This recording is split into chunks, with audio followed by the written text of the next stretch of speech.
মা, আজ আমি বড় একা। কেউ নেই আমার কাছে। আমার কথাগুলো শোনার মতো কেউ নেই। যখন তুমি বলতে তখন আমি শুনিনি। এখন আমার কথাগুলো কেউ নেই শোনার মতো। আমার কষ্ট হচ্ছে, কান্না পাচ্ছে। কাকে বলবো মা? আজ তো তুমিও নেই আমার কথা শোনার মতো। মামের মনি হয়। মা মানুষ করে অনেক স্বপ্ন দিয়ে, অনেক স্বপ্ন দু চোখে ভরে মেয়েকে বড় করে।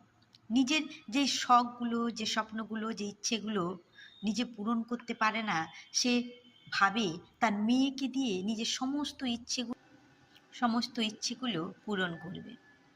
পূরণও হয়তো করতে পারে, কিন্তু মেয়ে তখন অনেক বড় হয়ে যায়। মেয়ে তখন বাইরে চলে যায় কিংবা বিয়ে করে নেয়।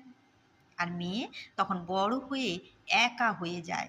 কারণ মা মেয়ের সম্পর্ক যতই ঝগড়া করুক, যতই যাই করুক, সব থেকে বন্ধুত্বের সম্পর্ক হয়।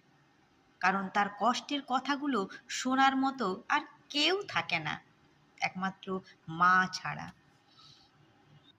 একটা মেয়ে মায়ের কষ্ট তখনই বুঝতে পারে যখন সে মায়ের থেকে দূরে যায়। মা মেয়ের সম্পর্ক এমনই হয়।